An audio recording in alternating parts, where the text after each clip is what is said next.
Hello and welcome to creatingforgrace.com. Today we're going to make this happy birthday card, and we're going to use the Jar of Love stamp set and also the Everyday Jars Framelits that goes with it. So the size that I'm using today is actually the medium size. So there's this one, and this one that actually has the rounded lid. So I'm actually using shimmery white paper because I know I'm going to use an aqua painter later to do the coloring on here. So that doesn't smear, and I'm also using the Stays On ink also because it won't smear. So basically I'm going to stamp the image with the Stays On just like that, and then to save time you would line up your framelit and then you would run it through the Big Shot die cutting machine and it would give you that cutout image just like that. So the framelits are meant to work with the stamp sets, which is really nice. I've got that done. And then you're going to take your base, and when you're doing photopolymer stamps, it really helps to always use one of the foam pads here, and it helps you get a really good stamped image. So if you lay it like this, and then you're going to place your jar just about where you'd want it to be, just like that. One of the nice things about the photopolymer images too is that you can move them, bend them in a way that would help. So I'm actually going to do the leaves in the Pear Pizzazz, and this is the leaves that comes with the Jar of Love stamp set. So not using any different. We're going to ink that up well, and then I'm just going to hold my finger down on the end so that it stays in place just like that, and then you're going to stamp the image just like this. You want to get a nice even coverage, so we're going to ink it up one more time just like that, and you're going to have him be a little taller also off to that side. And then, like I said, what's nice is you can actually change the shape of these. So I'm going to curve that a little bit the other direction. Again, we're going to ink that up.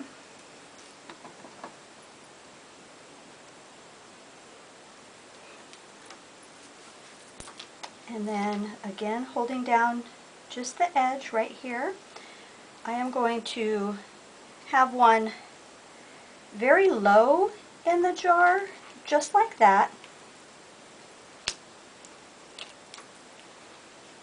And then what I'm going to do for the second one, because we want to have something a little bit taller, is we're going to ink that same stem up one more time, again holding on the edge, and I'm going to go right in between the two that I just did.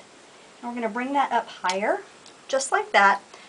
And then what I'm going to do is I'm going to give it a lot of curve. So I'm going to take this off, just like this, and we're going to curve him right around that direction. And we're going to ink one more time, again holding down the corner,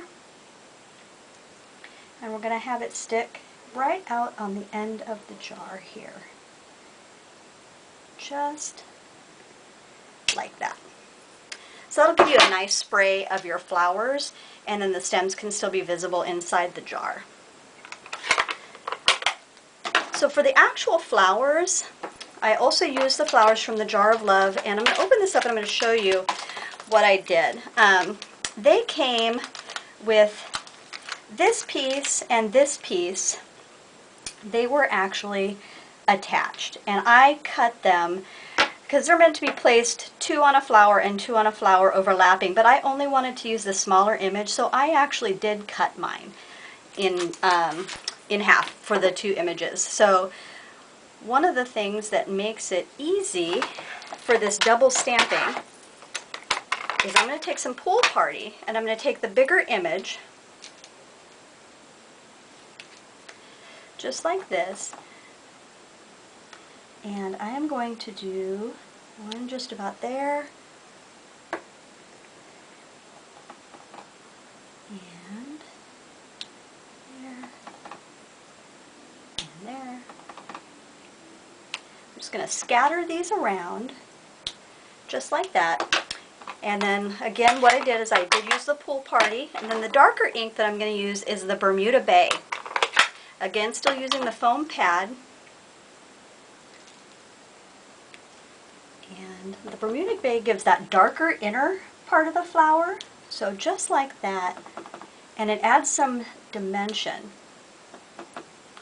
which makes it nice. And because it's mostly a watercolor look, you don't have to be super precise with it, which is really nice. So just like that. We have a base for the card that I did use Bermuda Bay with, and then also the ribbon for the card, which was also Bermuda Bay.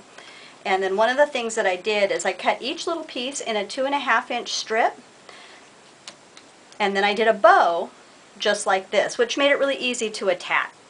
So I'm going to grab those here. I've got a length of ribbon right here, and I am just going to tie a quick bow that we're going to attach to the jar, and just like that. And then it's just a matter of playing with the ends to make them look pretty.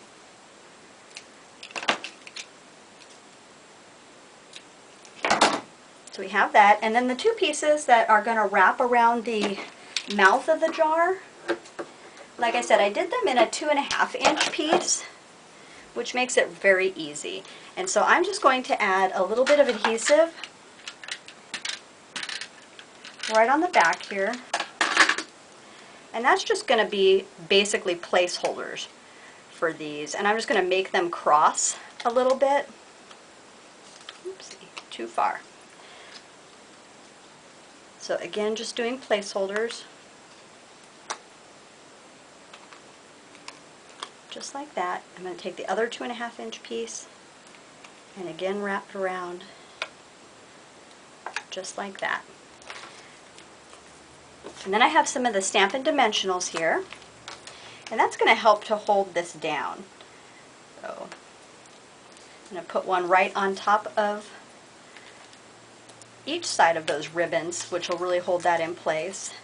And then I'm just going to put 1 inch in the corner down here. And when we remove,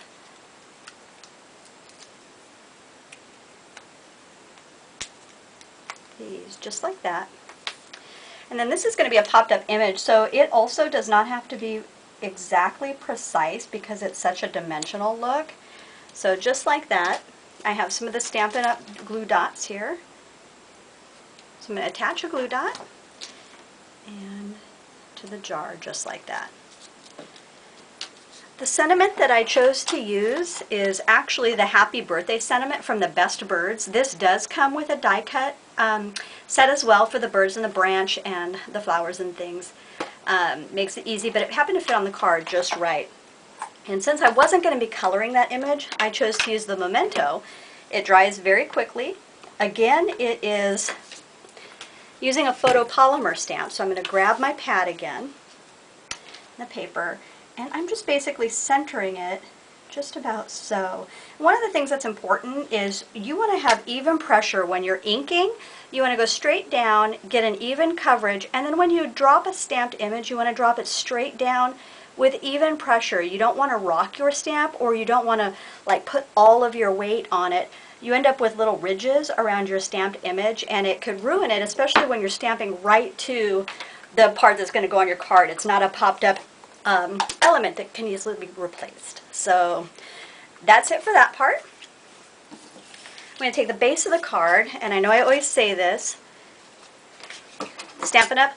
Bone folder, very important to get really nice crisp edges for your seams. And then just adding some adhesive around the outside. And I always make sure of which direction is the top of the card, because believe it or not, it's really easy to attach these upside down, and then you've ruined your entire project. So we're just about done here. I don't know if people are familiar, one of the things I like to do with the watercoloring, especially for something that's going to be very light, is I took the pool party, and if you squeeze the lid and the base together just like that, when you open it up, you're going to have some ink that's going to settle here. And then if you take one of our aqua painters, they have water inside, and they have a brush on one end, and I always keep like a paper towel here so that I can dab off some color. So basically you're going to add some water to that, and you want it to be light. So test out your paper before you start adding a bunch of color. And the other thing that I really like to do is not go over the green leaves too much, because even though the black is set with the StazOn, the green is not, and it can get a little fuzzy and blurry looking. So you can go over it, but you don't want to repeatedly go over it. It'll darken your color too much. So just do some nice blending in there, just to give your jar a nice look. You don't want to get too dark. Hard to take off too much ink. You can always add more. And then the last thing that I did is I actually used our Wink of Stella brush, and it's the clear one, and it has just kind of a shimmery silvery color, and again very lightly kind of over the whole card. And see, if you squeeze too much, you're going to end up with a blob like I just did. So don't do that. You just want to nicely paint that image. And because it is a video, I'm not going to stop and do too much repairing, but you can see it didn't ruin anything. It's perfectly fine. The Wink of Stella is actually really forgiving. And that's it. That's the finished card. It's actually fairly quick and easy. So thank you so much. I hope you liked today's tutorial, and happy creating.